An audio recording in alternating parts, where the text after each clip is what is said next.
Avengers doomsday की cast announcement में हमें कई बड़े नाम दिखे, पर ये नाम भी कम हैं और इसलिए मार्वल फिर से कास्टिंग अनाउंसमेंट करने जा रहा है। नहीं तो फिर रायन रेनॉल्ड्स एवेंजर्स लोगों का अपना वर्जन क्यों शेयर करते, अमेरिका चावेज की मल्टीवर्सल पावर्स के रूमर्स अभी क्यों आते, और स्टीव रॉजर्स को सबसे इंपॉर्टेंट कैरेक्टर क्यों कहा जा रहा है एवेंजर्स डूम्सडे का। एवेंजर्स डूम्सडे की बाकी कास्ट रिवील होगी मोस्ट प्रोबेबली इस महीने के अंत तक। अब मैं आपको स्पॉइलर वार्निंग देना चाहूंगा क्योंकि इस वीडियो में जो हम डिस्कस करने वाले हैं वो स्पॉइलर हो सकता है। तो दोस्तों, industry insider my time to shine ने ये रिवील किया कि स्टीव रॉजर्स का बहुत अहम रोल होगा एवेंजर्स डूम्सडे के अंदर, क्योंकि उसी की वजह से इनकर्जन शुरू हुए। जहां उसका बैटल ऑफ अर्थ के इवेंट के बाद काम था इन्फिनिटी स्टोन्स वापस रखकर आना, वहां कैप ने पेगी के साथ रुककर एक अल्टरनेट टाइमलाइन बना दिया, जिसकी वजह से ही सब हो रहा है। इसीलिए डॉक्टर डूम उसके पीछे है और एवेंजर्स को जब ये पता चलेगा तो वो भी उसको बचाने के लिए जाएंगे। माई टाइम टू शाइन ने कंफर्म किया है कि क्रिस एवांस का कोड नेम सेट पर ल्यूक केज है। और आपको याद होगा कि काफी समय पहले एक घर का लेआउट लीक हुआ था। उस लेआउट के ऊपर ल्यूक केज का घर लिखा था,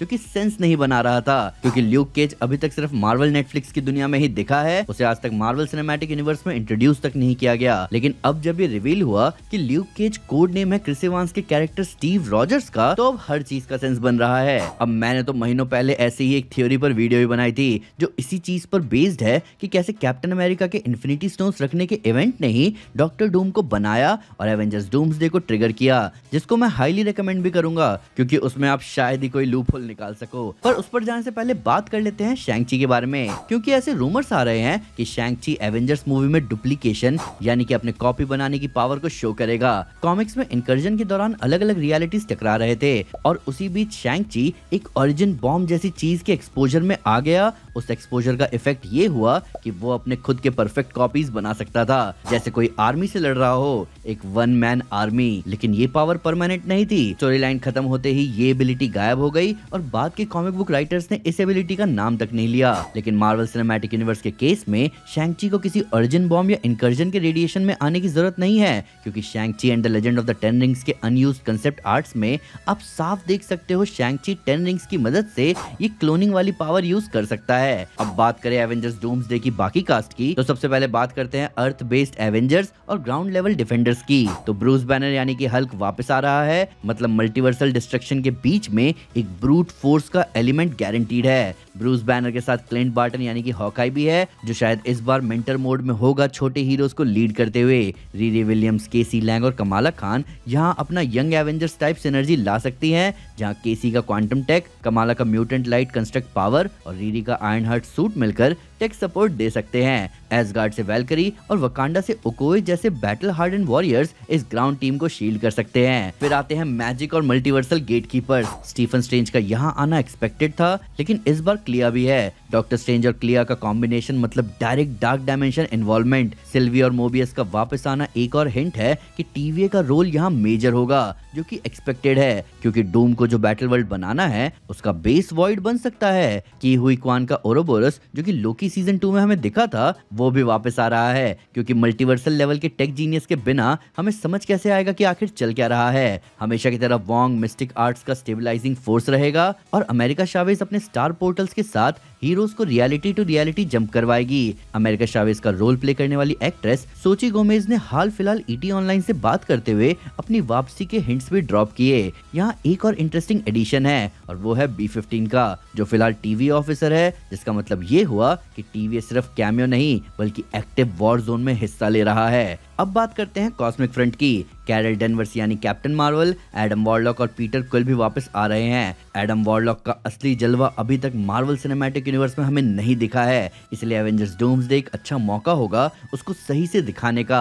फाइला, जो guardians of the Galaxy volume 3 में इंट्रोड्यूस हुई थी, वो यहाँ अपनी एनर्जी प्रोजेक्शन पावर से कॉस्मिक फाइट में शाइन कर सकती है, पर वो अकेले नहीं है गार्डियंस की टीम से, क्योंकि वहां से Cosmo the space dog, king Groot और रॉकेट भी आ रहे हैं। बात करें निक फ्यूरी की, तो वो इस मूवी में न्यू एवेंजर्स और एवेंजर्स के बीच में सुलह कराने का रोल अदा करेंगे, जिसके बारे में बहुत पहले ही खबर आई थी। मोनिका रैम्बो की फोटोन की एनर्जी मैनिपुलेशन पावर तो कूल है, पर ऐसा कहा जा रहा है कि उसका डूम्सडे में थोड़ा बड़ा रोल होगा, जो कि हम समझ सकते हैं, क्योंकि वही अर्थ 616 से एक अल्टरनेट अर्थ पर गई थी जहां म्यूटेंट्स हैं। अब एक्समैन से जुड़े कई कैरेक्टर्स ऑलरेडी कंफर्म्ड है, पर फिर भी कुछ नामों को छुपाया गया था, जिसमें जीन ग्रे और स्टॉर्म जैसे ओमेगा लेवल लेवल म्यूटेंट्स आते हैं जिनकी टेलीपैथिक और telekinetic powers battle world scenario में गेम चेंजर बन सकती है, जबकि स्टॉर्म का weather manipulation large scale army control में काम आ सकता है। ये दोनों एक्समैन की म्यूटेंट कंटिंजेंट को लीड कर सकते हैं, इसीलिए शायद इनका नाम छुपाया गया।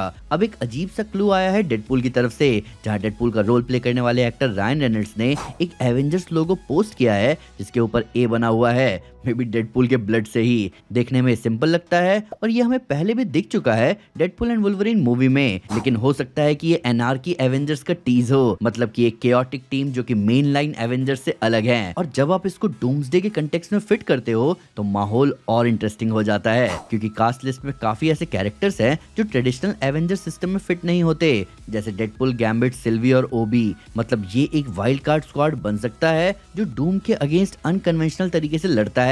ऊपर से डेडपूल टीवीए से तो मिल ही चुका है, तो उसका टीवीए वालों के साथ आना लड़ाई में इसका ज्यादा सेंस बनेगा। मैं जानता हूँ कि आपके मन में सवाल आ रहा होगा कि भाई एक ही मूवी एवेंजर्स डूम्सडे के अंदर कितने टीम हमें दिखेंगे, तो जहां तक मेरा अंदाजा है तो हमें 6-7 टीम तो दिख ही सकती है आराम से। जो पहले कास्ट अनाउंसमेंट सामने आई थी उससे आराम से 3 टीम तो बनी रही है, और अभी जो मैंने आपको कास्ट लिस्ट बताई इससे 3-4 टीम निकल कर आ रही है। अब इन सबको आप ग्रुप करके देखो तो एक क्लियर पैटर्न निकलता है, जहाँ 3 मेजर फ्रंट लाइन सामने आते हैं। एक ग्राउंड डिफेंस जिसमें Hulk, Hawkeye, Riri, Kamala, Casey, Valkyrie और ओकोए है। दूसरा मैजिक मल्टीवर्स स्क्वाड जिसमें Strange, Clea, Wong, Sylvie, Mobius, America Chavez, B-15 और ओबी है। और तीसरा कॉस्मिक म्यूटेंट हाइब्रिड फोर्स जिसमें Carol, Adam Warlock, Phyla, Peter Quill, Rocket, Groot, Cosmo, Jean Grey, Storm और मारिया रैम्बो है। बीच बीच में Steve Rogers, Peggy Carter, Wonder Man जैसे वाइल्ड कार्ड्स कहीं भी एंट्री मार सकते हैं। मैंने जो क्लासिफिकेशन किया है ये इनके कैरेक्टर स्ट्रेंथ के बेसिस पर किया है, ना कि लिटरली ग्रुप बनाकर। अगर ग्रुप बेसिस पर देखो तो एक एवेंजर्स टीम अर्थ पर होगी, एक एवेंजर्स टीम स्पेस में होगी जिसमें थॉर, कैप्टन मार्वल और गार्डियंस होंगे। एक्समैन की तरफ से भी हम 2 टीम एक्सपेक्ट कर सकते हैं, वहीं डेडपूल के एनार्की एवेंजर्स भी एक पॉसिबिलिटी है। इसके अलावा टीवीए से एक टीम जिसमें सिल्वी, B-15, मोबियस और ओबी हो सकते हैं। वहीं फैंटास्टिक फोर शायद हमें बटे हुए दिखे पर उन्हें भी एक टीम की तरह लिया जा सकता है।